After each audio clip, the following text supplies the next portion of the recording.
All the guys out there thinking, I know exactly what women want. He always has to take on that voice tone when he's doing this. I know exactly what she wants. I hate to break it to you, but the reality is, despite feeling like you might have a ton of experience in your past, if you're with a new partner, to a pretty large extent, you're starting over from scratch.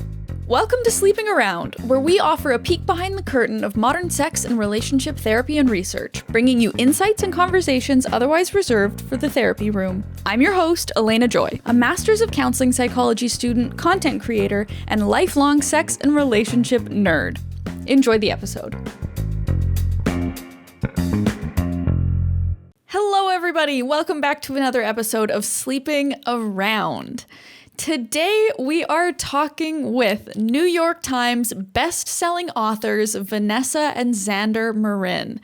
She is a sex therapist with 20 years of experience. He's just a regular guy, but together they wrote the book Sex Talks, the 5 conversations that will transform your love life.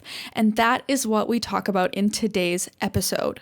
We go over each of these 5 conversations, and I have to say that this is probably the most practical episode that I've recorded yet. Vanessa and Xander really get into the nitty-gritty of how to have these conversations. Not just which conversations to have, why they're important, but ways to actually broach these topics and ways to integrate them into your love life. Plus, in the Patreon extended version, we talk about what sex therapy actually is.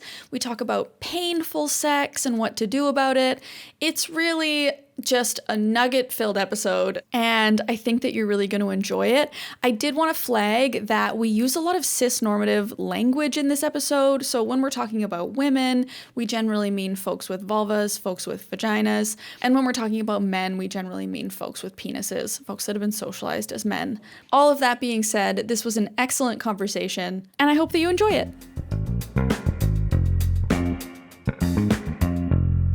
Can we start by you just telling me a little bit about how you got into this work? So for me, it started with my parents' very awkward attempt to give me the talk, like most people. Okay. It's either you didn't get any talk at all or it was incredibly awkward. My parents went the awkward route, and I had no idea at that time that sex therapy existed as a career, but that memory really stuck with me because I could sense my parents' discomfort. I could sense that they did not want to be having that conversation. And really what they did was just say, like, if you have any questions, you can ask us, but they didn't give me any information. And I actually was really curious. I was starting to hear things about sex on the playground. I had a lot of questions I wanted to ask. And it struck me in that moment, like, why can't we talk about this? Why is this so awkward and weird? So that stuck with me until I eventually realized, like, yeah, I think that this is the reason that I'm here on earth, to help people talk about sex and make it much less awkward and much less uncomfortable. So I started down this career path and got a few years into it and started building out online guides and courses. And Xander came on originally to just help me with the operational side of the business. And I just had this hunch in the back of my head thinking, you know what? I think it would be really valuable for us to talk about sex and relationships as a couple. Like at this point, we've been together almost 17 years. We've had plenty of ups and downs. We've gone to therapy ourselves. We've had all sorts of challenges in the bedroom. And I just felt like that perspective would be really valuable to just like humanize this topic, normalize it, and for us to go first with that vulnerability and help people recognize like it's okay to talk about this stuff openly. But Xander was not super on board immediately.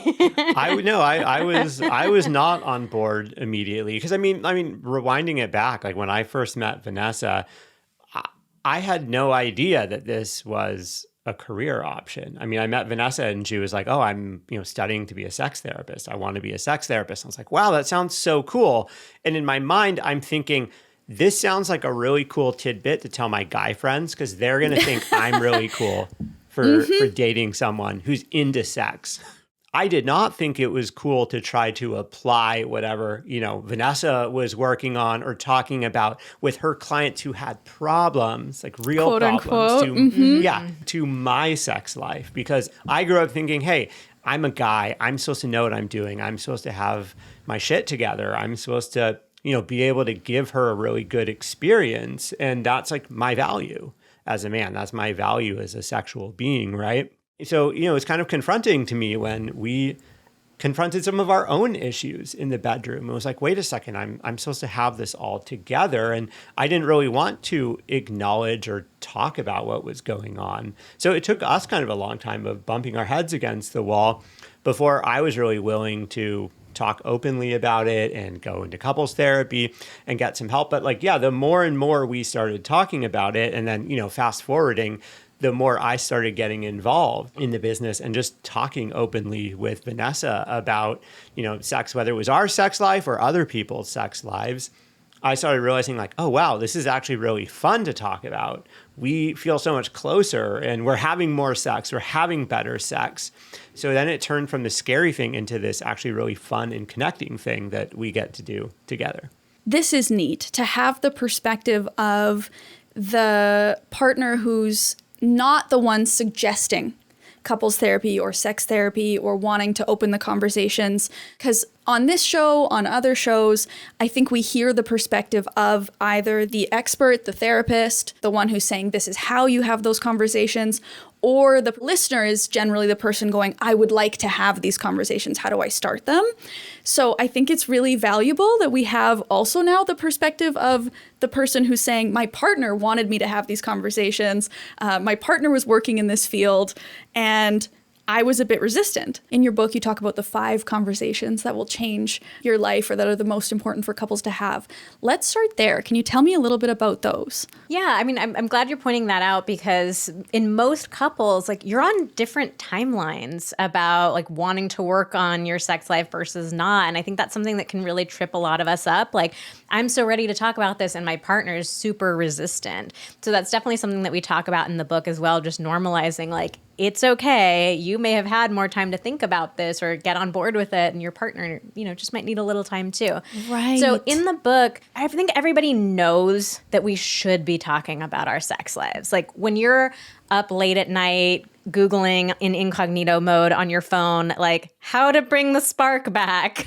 It's at the end of every article, right? Talk about it with your partner. So the idea of talking about sex is nothing new, but nobody ever talks about how to have those conversations. And so what we wanted to do is really walk you through exactly what to say, how to say it, when to say it, and take this huge topic of just talk about it and boil it down into 5 specific conversations that we think every couple needs to have. So we're really excited about the book. I was pretty shocked as we started writing it to realize there is no other book that exists about talking to your partner about sex. Tons of books about talking to your kids about sex, tons of books about sexual technique and positions and stuff like that, but nothing about how to talk to the person that you are having that sex with. So that just really solidified for us, this is an important topic. So we can get into all of the conversations in more detail, but the 5 that we ended up boiling it down into is acknowledgement, which is what we call sex is a thing and we are having it. Let's just start talking about it openly. Connection. What do we need to feel connected to each other emotionally? Because the emotional connection piece is something that a lot of people don't really think about when it comes to sex. Then we have desire. What do we need to get excited and feel turned on and interested in sex? Pleasure. What do we need to feel good and have a satisfying experience? And exploration. What do we want to try next? The order feels intentional. Not just jump straight into exploration. How do I bring the spark back? Well, try something new. Well, how do I do that? Communicate. You'll figure it out. Yeah, we really wanted to ease people into it because we know people feel nervous and uncomfortable and embarrassed having these conversations. And that actually ends up leading to one of the big mistakes that most of us make when it comes to talking about sex is we wait until something is really wrong or bad and then we dive right into the deep end. Why do you never initiate sex? Or you never seem to care about my pleasure in the bedroom, which of course only serves to reinforce this feeling that talking about sex is scary and uncomfortable and really difficult.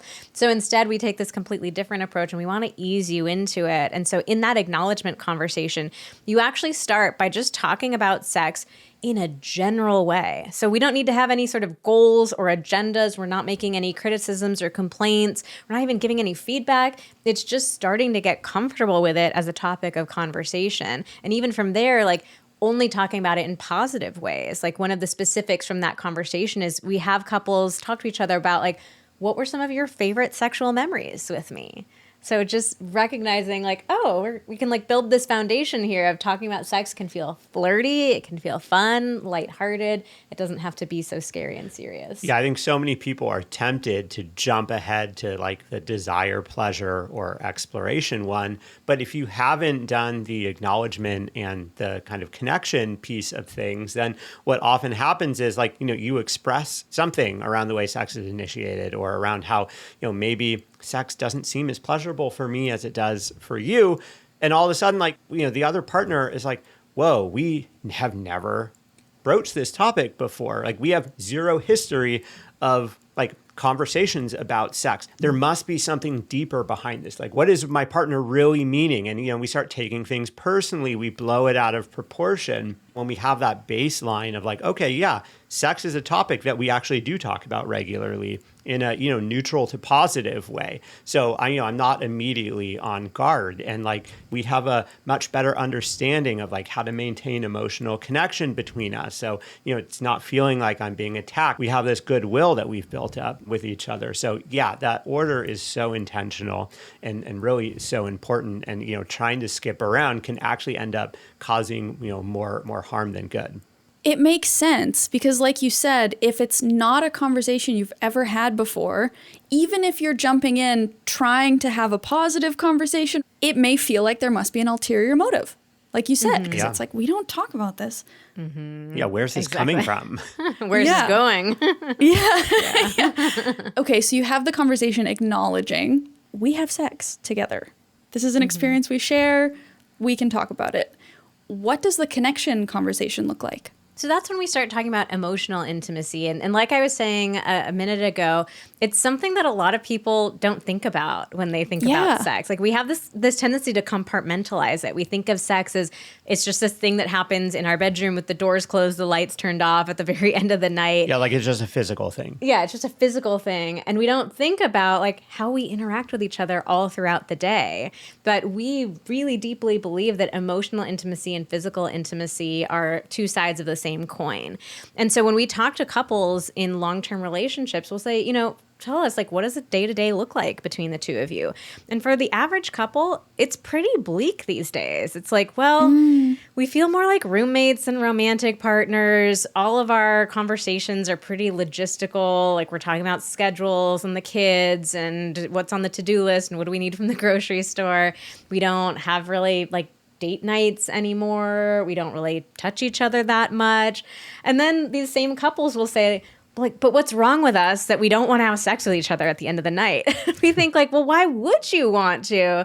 If you're feeling completely disconnected from each other, if it feels like you are crawling into bed with a stranger at the end of the night, like, why would you feel this raging, passionate desire to have sex with them? So we want to talk about like, how do we keep that connection alive between the two of us so it doesn't feel like we're having to jump over, all this disconnection to start being intimate. Yeah. And also like within connection, it's like identifying what types of connection actually are more meaningful to each partner. Because, I think most people now are familiar with the idea of love languages. And, it's kind of similar to love languages where like, different types of connecting activities or different types of conversations or different types of compliments or whatever are going to mean different things to different people. And I think when we never really talk about this of like, yeah, what is most meaningful to you? What's most meaningful to me? We can just assume, well, okay, well, the stuff that I like, my partner must like that too. I'm just gonna do the things that I would want done to me or said to me. And, it shouldn't really be that big of a surprise that those things might not actually land. They probably won't land as well as they would with you. And at the end of the day, that's often why we're in relationships with each other, because we're different, because, we're not the same person. There's something exciting about being with someone who's actually different from you. So yeah, it takes some time to kind of uncover, okay, what kinds of things are most meaningful to my partner? So how can I learn to do those on a more regular basis? Because you have to create a habit out of it. Because if it's not something that comes naturally to you, you're not going to immediately think of doing it. But having these conversations is a starting point to developing those habits where you can start doing the activities that are actually going to really turbocharge the connection between you, where most couples will find, okay, we both feel so much more ready and excited about the idea of having sex when we keep that thread of connection alive throughout the day. You're so right in that we try to show care in the way that we like to receive care and then assume that they're going to understand that this is me caring for you, when if you haven't had the conversation, you don't actually know. It's mind reading. Absolutely. And yeah, most people we have different ways that we like to give and receive love. So we might have the very best of intentions, but there are a lot of ways that people are like just missing each other. Their attempts are kind of going over their partner's head instead of really landing for them. Conversation 3 and 4, desire and pleasure. How do those connect? How are they different? There's a really interesting connection between the two of them that it's going to sound so obvious to you once I say it. So there's a huge relationship between our enjoyment of an activity and our desire for it. So if we are not enjoying the sex that we are having, it doesn't make any sense to desire it. So one of my favorite comparisons to make with this is like mushy broccoli. Like, do you ever find yourself craving an overly steamed bowl of mushy, like waterlogged, completely unseasoned broccoli? Like, no, you don't. Do you ever think it's weird that you don't want that? Like, do you ever wake up like, God, what's wrong with me? Why am I not craving broccoli? Like, no, we're like, I don't like it, therefore I don't want it.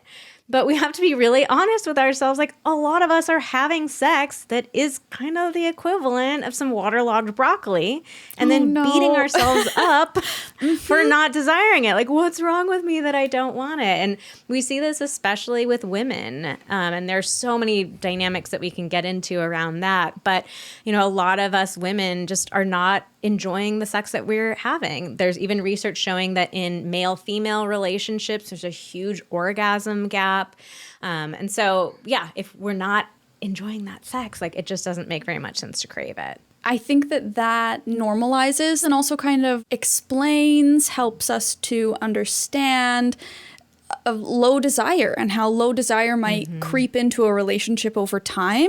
We're talking outside of asexuality and maybe in a relationship that at one point there was high desire and now there's this decrease in desire and the low desire partner is, like you said, going, something's wrong with me. Why can't I turn this switch on? Yeah. Even if we put in that foundation that we talked about in step 1 and step 2, if that pleasure is not there when you're actually having sex, why would you be expected to want or desire that thing? Exactly. Yeah, there's so many other dynamics too that come up with desire. I think one of the biggest challenges in long-term relationships is that for most of us, those early stages of a relationship, sex feels very easy to us. It feels like we don't have to make any sort of an effort to like get turned on and get excited. And so most couples will get to this stage typically around 6 to 12 months of the relationship where all of a sudden it starts feeling like a whole lot more effort. And like, what happened? Where did that spark go? Why is it so difficult now? And so one of the things that we talk about in that chapter is that our brains are physiologically not capable of maintaining that level of desire and excitement. Like there are actual things that are happening in your brain in those early stages of a relationship that are not sustainable. Like those neurotransmitters, those hormones disappear. So I think that's one really interesting point to normalize. Like we are all lusting after this thing, like lusting maybe is the wrong word. Like we're all wanting this thing that we used to have. Word. Like, yeah, like, I'm not feeling the lust actually, but it's like we're craving this thing that our bodies are physiologically incapable of experiencing longer than around 12 months. But that's not to say that it's hopeless and like, okay, you're just never going to feel desire again. There's so much about desire that we misunderstand. So another major thing that we talk about in that chapter is arousal types. Like most people don't realize that that there are two different sex drive types.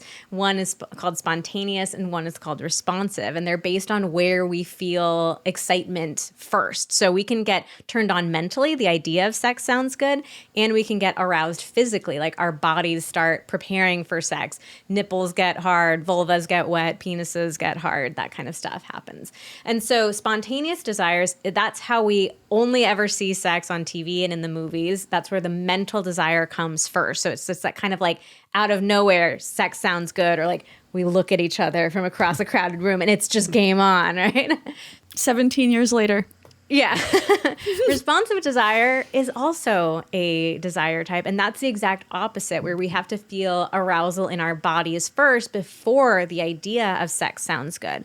So a classic sign that you might be a responsive type is if you've ever been in the middle of sex or even at the end of sex and you catch yourself thinking, this is fun. Why do I never seem to want this? Like that's responsive desire, because your body just needed to get invited to the party, get excited first before mentally the idea sounds good. And research has found that the vast majority of women are responsive desire, whereas the vast majority of men are spontaneous desire. So that's another just game-changing piece of information to know. Like so many women will reach out to us and say, I had no idea this existed. I just thought I was broken. Something was horribly wrong with me, or I'm in the wrong relationship. We're not actually compatible. Like I didn't realize that that's just how my desire works and there's nothing wrong with me. I mean, and that compounds itself with that connection between the desire and the enjoyment. So it's like, if you know that you are a responsive sex drive type and the sex that you are having is really not pleasurable at all for you, not only is it logical that you wouldn't crave it, but you are not giving yourself anything to respond to either.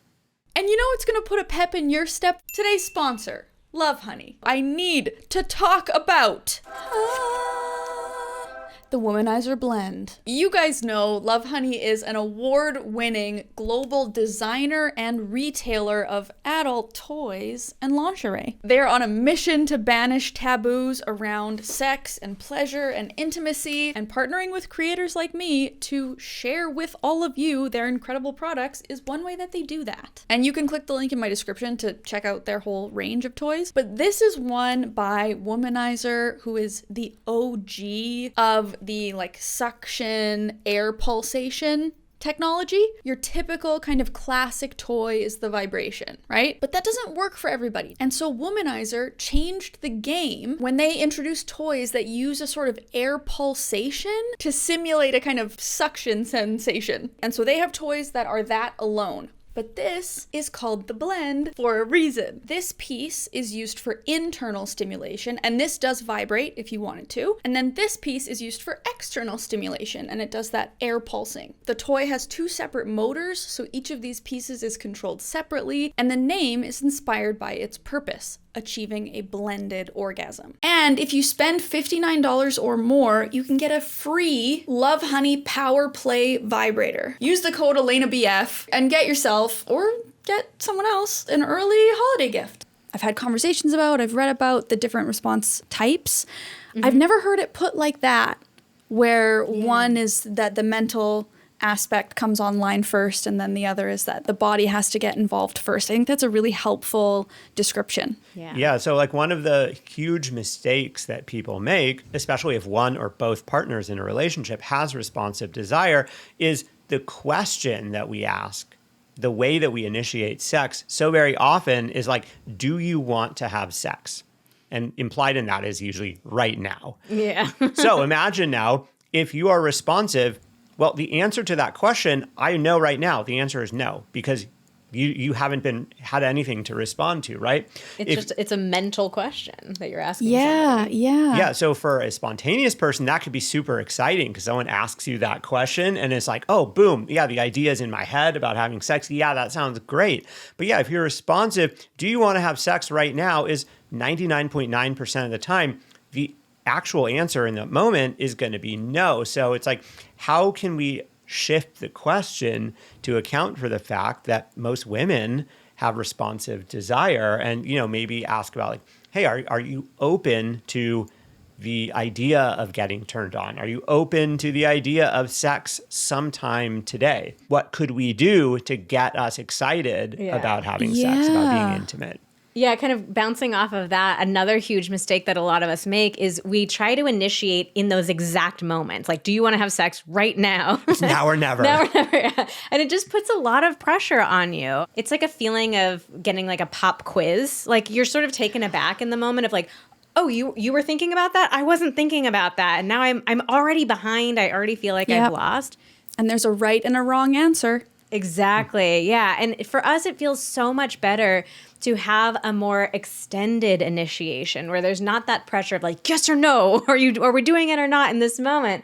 It gives you that chance to build up excitement and desire for sex. It takes all the pressure down too. And if you really think about it, like if we go back to those early stages of a relationship that felt so easy, very often there was this really extended initiation because you'd be like, Xander would invite me out on a date on Saturday and maybe it's like Tuesday and I've got all those days to look forward to and think about Saturday and get excited. What am I going to wear? And, get really anticipatory about it. So I think creating that space between the initiation and the actual act is beneficial for so many reasons. Yeah, we tend to, later on in relationships, we kind of like poo-poo the idea of like scheduling sex. I was just thinking that. Or the idea of, planning ahead or like initiating in advance. And it's like, well, no, the reality of early dating is you are basically scheduling and planning ahead. You're maybe not explicitly saying, will you go out on a date with me and have sex with me? But once you're sexually active with someone, it's pretty much implied that you will likely be having sex at some point on that date, right? And so, we are basically scheduling it and we are pre-initiating. Absolutely. And when you think about it like that, it feels exciting. It feels anticipatory. I feel kind of giddy at the thought of like getting ready for my partner and like you said, getting dressed versus the age-old phrase scheduling sex. That feels clinical. It feels like it has this kind of baggage of implication that something's wrong and all this stuff. But the shift to how even is it different from when you were first dating? It needs a rebranding. It absolutely needs a rebranding. Let's do it right here today. So is that the kind of conversation then that you're having in the desire conversation? You're talking about the different response styles? Yeah. So one of the great conversations in that is actually exploring your initiation style. So we came up with this model of it is again similar to the love languages model and this idea that like we all like different things, but the initiation style model talks about different ways that people like sex to be initiated. And this is something that most people have never really thought about. Like, how do I like to be invited into having sex?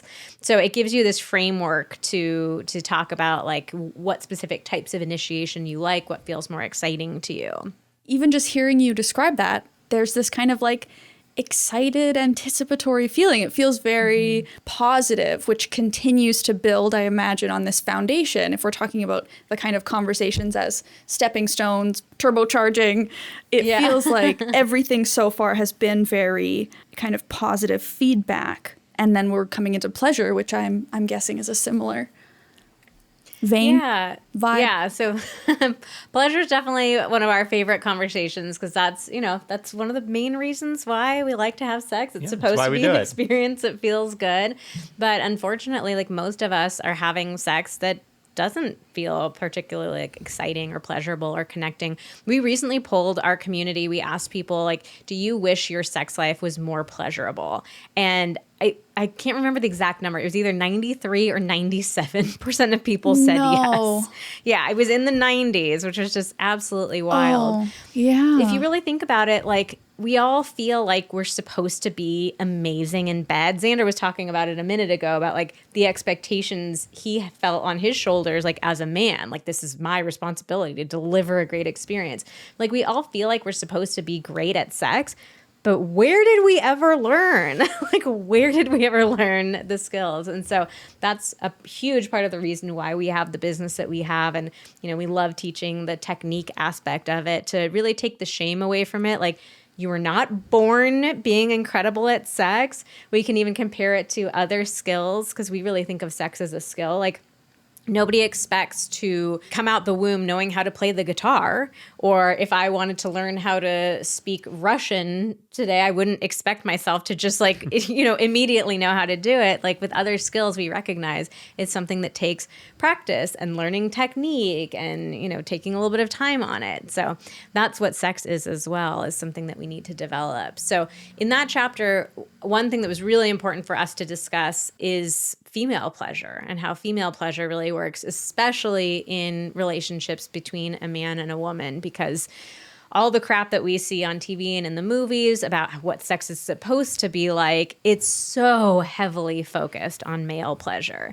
Like I referenced the orgasm gap earlier. If you look at statistics of women who have sex with women, they are experiencing much more pleasure, far more orgasms than women who are having sex with men.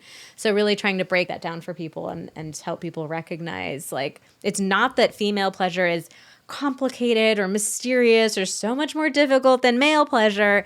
All that it boils down to is us getting stimulation of the most sensitive parts of our bodies. Yeah, and it's not even that you need to completely change the way that you're having sex. I think a lot of people start to hear this and get worried, being like, oh, so you're saying like we can't ever have intercourse again. And it's like, no, it's just understanding what body parts we are working with, which body parts bring you the most pleasure, and then figuring out how we can incorporate more of those body parts while we are doing the things that we enjoy doing. Or maybe it's bouncing around between different activities. Like this whole rounding the bases analogy that we have for sex is so unhelpful because we grow up with this idea that, there's a hierarchy of different sexual activities, and intercourse is, at the top. That's the home run, right? And I can speak for myself, as a guy at least, like you want to lose your virginity, you want to go all the way, right? And so it's like you see some of these activities like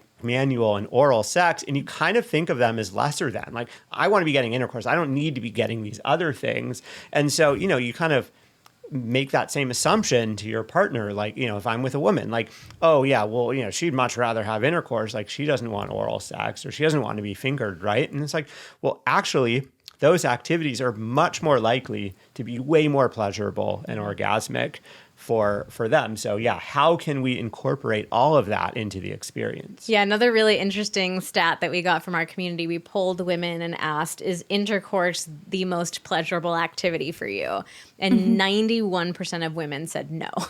So only 9% of women think of it as that like home run, peak experience. So yeah, we do need to make some adjustments so we make sure that women are getting the same stimulation and pleasure that men are. And then you combine that with the statistic of the orgasm gap with women who are having sex with women having more orgasms, and you have a pretty clear picture of what's possibly missing from these equations. So with that statistic from your audience, or with that number from your audience of 97% of people saying that they'd like to be having more pleasurable sex, that leads me to think that some of the feedback that is going to be given, or that needs to be given, might be constructive, negative, critical. How do you approach that with a partner, saying what we're doing right now isn't working for me? Or how do you approach that? Yeah, this is another really difficult conversation. And this is where most people's brains go straight to this. When they hear the advice, like, talk about it with your partner, you go right to like, oh my God, I'm going to have to tell him that his little like secret move that he thinks is such a good move, I actually hate it. But of course, like, if you go to your partner and say, I hate that secret move that you have, or you're so bad at going down on me, like, of course, that's going to be a horrible conversation. Like, you're going to feel uncomfortable. It's going to hurt your partner's feelings. Like, but fortunately, that is not the kind of conversation that we're going to lead you through having. It's not the only way to give feedback. So what we've found to be much more successful is something that we call positively pleasurable feedback. And that's what we teach in that chapter. But the general idea here is that with pretty much any piece of feedback that you have for your partner, there is a way to turn it around and ask for something more or ask for something that you like rather than complaining about something that you don't like. So I'll give you an example here. Like one of the most frequent pieces of feedback that we hear from women in relationships with men is women tell us, like, he's always rushing to the intercourse. He doesn't take any time. It's so rushed. It's so fast. Like, I want him to slow down. So if I go to Xander and I say, you always rush to intercourse, like, okay, that's going to feel uncomfortable for me to say. It's going to hurt his feelings for him to say. But even worse, he doesn't know what to do with that. You know, it's like, what is the request there? It's just a complaint. Yeah, or I'm like, well, like, what are you trying to tell me that you don't like intercourse? Or like, what about all these times where you said that you wanted to have intercourse with me? You know, it's like it turns into like a lawyerly conversation. Yeah, it's just confusing. But instead, if I say to him something like, you know what turns me on so much is when you go so slow, you're kissing and touching all over my body. You get me to the point where I'm just begging you for more. Like, that is so hot to me. Okay, that's way sexier. It's fun for me to say. He's going to feel like, oh, I've already got like the secret to what she likes. You know, even if it's not something that he does regularly, I'm still phrasing it as, you know what you do that turns me on. So it makes him feel good. And it's really like instructive too. It's telling him, here's what I would like for you to do. So it's not just like, don't do that. It's, this is something that I really like. So it's just a night and day difference. And even if there's something where it's like you can't really think of a way to put it in that context because maybe your partner hasn't done that ever or at all, you can even do it like this. You can be like, you know what? I had a dream last night that you were doing XYZ to me. And you know what? Like, I know we don't usually do that, but it was so hot and I'm like finding myself like struggling to stop thinking about it. So it'd be super hot if we tried that tonight. Mm-hmm. I had a dream. That's the old dream strategy. Yeah. I was going to ask like, okay, what if it's something that an ex-partner did or a different partner? There you go. The dream. Yeah. I had this dream. Or even, I mean, we also design a lot of our content. So we have our own podcast, Pillow Talks, and we're on Instagram at Vanessa and Xander. We design a lot of our content to be these kind of natural conversation openers. Like, oh, Vanessa and Xander just did a reel about this oral sex technique. I'd never thought of that before, but it sounds pretty sexy. Or like, what do you think about us trying this? So it's just like designed to give you a little bit of an excuse to open up that conversation with your partner. Yeah, that's actually why we do would you rathers like every week. So, you know, asking would you rather questions. And at first it was just like a random post that we were putting up and people totally went crazy being like, oh my God, like these would you rathers like opened up so many great conversations. Like our minds were blown. We were like, oh, we just thought this was kind of like a funny thing to do. So now like we do that every week because we realized it lowers the stakes so much for couples to talk about things because you're not saying it's not what do you want? It's between these two options. If you had to pick one, which one would you rather do? You're not guaranteeing that you're going to love it. You're not even saying that It's my favorite thing ever. Maybe you've never even done it. It's like, which of these sounds better? And it gives you the platform to be able to kind of compare and contrast where it's like, well, you know what? Actually, both of these sound really good. But if I had to pick, I'd probably choose this one because maybe it would be a little better. Or like, you know, I like this element of this one, but I really like this other element of the other one. So it opens up the conversation in a really low stakes way. So I think that's a super fun way to be able to start talking about these things. You can even make up your own would you rather questions. Be like, oh, I saw this random one. You know, you can think of two activities. What would you rather do? It's low stakes and it feels fun. It feels open. It feels curious.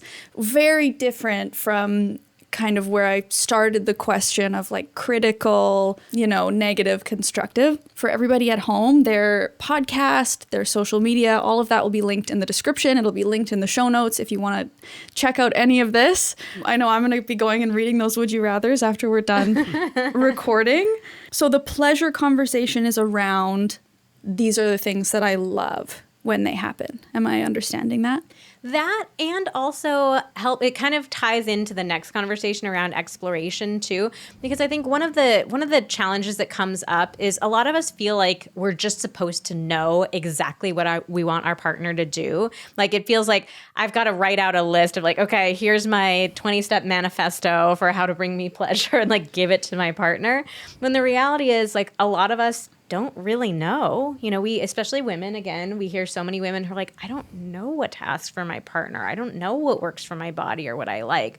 But also, what we like changes so much. Like the sex that I had in my 20s, it looks really different from the sex I'm having in my 40s. I'm sure it will look very different from the sex I'm having in my 60s. Like humans evolve and we change. So rather than feeling like we've got to lock down our answers and, write them in stone, we want to give you frameworks for talking about it on an ongoing basis and for continuing to explore different types of things. Because even if you did have your 20-step manifesto, like you're going to get bored of that at a certain point. So it's all about continuing to explore and try different things rather than feeling locked in. Yeah. And then on the flip side, to all the guys out there, because I know I was guilty of this, all the guys out there thinking, well, hold on a second. I know exactly what women want. You always have to take on that voice tone when he's doing I know exactly what she wants. You can hear him step into the role. Yeah. I've given so many orgasms by doing X, Y, and Z.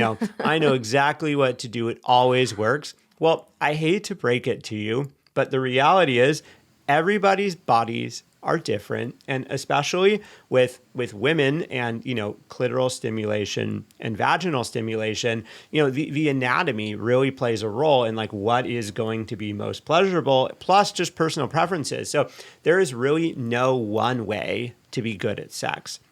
It really is person to person. And so despite feeling like you might have a ton of experience in your past, if you're with a new partner, to a pretty large extent, you're starting over from scratch. But that's not a bad thing. It means you have a great opportunity in front of you to discover what somebody really likes and kind of like learn, almost like bringing that first time energy back into it and like having fun with it. And like, you each get to learn what each other likes rather than assuming, oh, okay, well, I already know what to do. I don't need any of this stuff. It just feels disconnected. Like when you have that person being like, I already know. This works every time. Yeah. We don't need to have any of these conversations because I've got my move. And you're like, sorry, I hate to break it to you. Yeah. So then once we've put all of these pieces in place, we've got the logs, we've got the kindling, what does the exploration conversation actually look like? So this is another one where, we've all heard the advice, like, you got to keep it spicy, try new things in the bedroom. And it actually is good advice. Like, it sounds a little bit cheesy, but research has shown that our brains love novelty. That's why the early stage of a relationship is so exciting. Like, our brains like to be put in new and different circumstances. And when we do try new things with our partner, like, we get to see them with fresh eyes again. We get to see, like, that person that we fell in love with all of those years ago. Now, the problem with trying new things in the bedroom is that you tell the average person that, and their mind leaps ahead to like wildly kinky things. And they're picturing like orgies and tying each other up and hanging from the rafters and all this stuff. And it's like, if you're into that, cool, that's amazing. But that's not the only way to try new things in the bedroom either. So actually one of the ways that we kind of like to turn the question around is rather than like what's something new that you want to try, it could be what's something that we used to do that we haven't done in a while. So for a lot of couples, like even a good one is like making out. Like, oh my God, we don't really make out that often anymore. Or we used to always put music on when we had sex and we haven't done that. So it's not that it has to be brand new, but it's like, gradually like just shaking things up a little bit and bringing different experiences back in. And then we also do talk about like if there is something that feels bigger, more of a fantasy for you, we also talk about how to break that down into doable practical steps. So rather than like, okay, I'm ready to have my threesome, like where's my person? Like really helping you like figure out how to explore fantasies in a way that's going to feel practical. In your experience, why do you think that so many couples aren't having the sex that they want to have? We really believe that it comes down to not talking about it. We all just have this idea that we're not supposed to talk about sex. We were talking a minute ago about scheduling sex, and you're like, just the idea of it, you're kind of like, ugh, you get this icky feeling inside of you. When you hear that phrase, like, talk about sex, it's that same sort of like, ooh, that means things are really bad, right? Because you never see that on TV and in the movies. Nobody talks about sex, or if they do, it's like, it's the butt of a joke about how bad it is. So we don't have these examples of what it means to talk about it. But I would really encourage anybody listening to think about, is there any other area of your life that you would expect to be amazing and incredible with zero communication? Like, a great example is parenting. Like, would you expect to be an incredible co-parent with your partner, but you never talk about, like, what do we want to teach our kids, and what are the rules, and what are the boundaries? And like, of course not. It sounds ridiculous. Or, for you, running your business. Could you imagine, like, running a business and having zero communication with your employees or contractors? Like, it's preposterous to think about. And yet we do this with sex. It's like, well, it's supposed to be incredible and amazing, but nobody's supposed to talk about it or even acknowledge that we're doing it. Like, it's so much pressure. Most people are missing so many opportunities. It's almost like they're missing a bunch of puzzle pieces. And it's like, okay, you still have an idea of like what the puzzle is with a couple of the pieces missing. You're still having sex. Maybe you're not having it quite as frequently as you want. Maybe it's kind of boring the way it gets initiated, or maybe one of you is enjoying it and the other one is like so. And you're doing it, it's okay. But yeah, it's like you're missing so many opportunities to feel so much more connected, which is going to make you feel so much more excited about having it. Because the more connected you are outside the bedroom, the more connected you are inside the bedroom when you are having sex. And then, and you're missing opportunities to actually initiate or invite your partner to have sex in fun and exciting ways that actually get you more turned on. I think so many of us think of initiation as like this scary, vulnerable thing where the stakes are so high. And so we almost avoid it. And we end up initiating in these kind of roundabout or jokey ways, when it's like, well, no, actually, like, the initiation, one, it should be fun. And two, it can and should like turn both people on. Like, it's a flirty, fun, exciting thing, not a big scary thing. When we're missing all these pieces of the connection and the initiation and the understanding what's actually going to bring our partner the most pleasure, like, yeah, you can still have sex. You basically did the puzzle, but you're missing some key pieces. You don't get like the full satisfaction out of seeing it all done. As you're talking about initiation and kind of the fun and flirtiness of it, and how it's often seen as this kind of scary or like, you do it in a jokey way, it made me think of what you were saying earlier about kind of the hierarchy that we put different sex acts on, and how like intercourse is kind of the main show, the main act, and then other things are kind of secondary, not necessary, not really sex. I almost wonder, the way that you're talking about initiation, I'm like, this initiation can be part of the sex. Like, it can be a part of the experience. And thinking about it like that feels all the descriptors you used. Fun, flirty, exciting. Yeah, and especially when we think about it in that more like drawn out sense that we were talking about earlier too, where it's not just like, do you want to have sex with me right now? or just like groping at your partner. Like, there can be more playfulness around it. That can be great. Another comparison that I like to make with an initiation is that it should feel like an invitation. Like, I like to compare it to wanting to hang out with a friend of yours.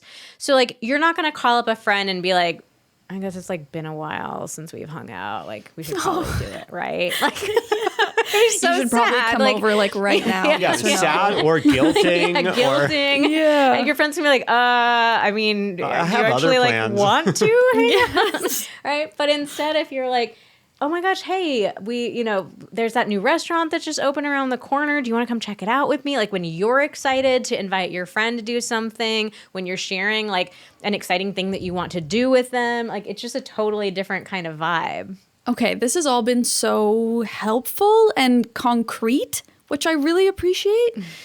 In the work that the two of you have done over these years, what's one thing that you wish everybody knew Oh, that's such a good question. There's so many things because there's so many things we don't know about sex.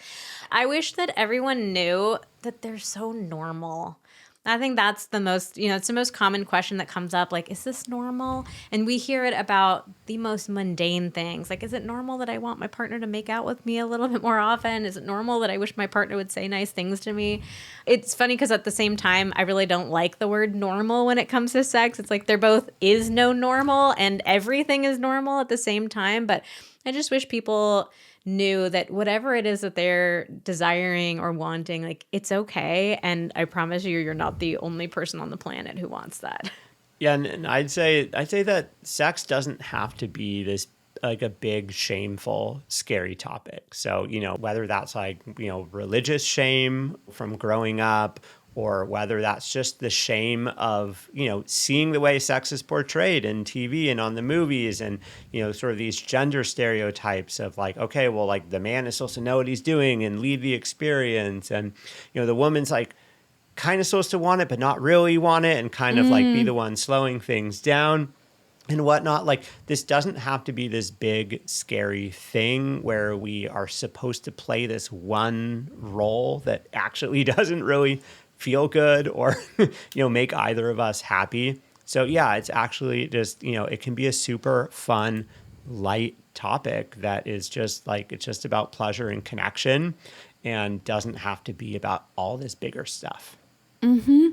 And that really ties to what Vanessa said about being normal and how there isn't really a normal. It's like we're only shown one thing. So we think that one thing is what normal is, and then anything outside of that is there's all this shame, and we can throw that all out the window. Yeah. So where can people find more of the two of you? Yeah, we'd love to connect with anyone in your community. You can find us on Instagram. We're at Vanessa and Xander. Like I mentioned earlier, we do a lot of content to just help open up those conversations really naturally. And also a lot of stuff to make you laugh too. Like Xander was saying, it doesn't have to be this big, serious, scary topic. And then you can also find us on our website. It's vmtherapy.com, vmtherapy.com. We have a ton of really amazing guides and courses. We have like ultimate foreplay guides. We have a sex challenge, the art of initiation, that covers a lot of the initiation stuff that we started talking about today. But we have all sorts of fun stuff linked there. And then finally, you can pick up our book, Sex Talks, at sextalksbook.com. Thanks for listening. You can also access all of our extended cut episodes with bonus content from every single guest over on Patreon at patreon.com/AlenaJoy. That's patreon.com/ALAYNAJoy. And be sure to follow us on Instagram at SleepingAroundPod for updates, teasers, episode discussions, and more. This episode was produced by Elena Joy and Danae Fender and edited by Corey Mosqueda. See you next time, back here on the couch.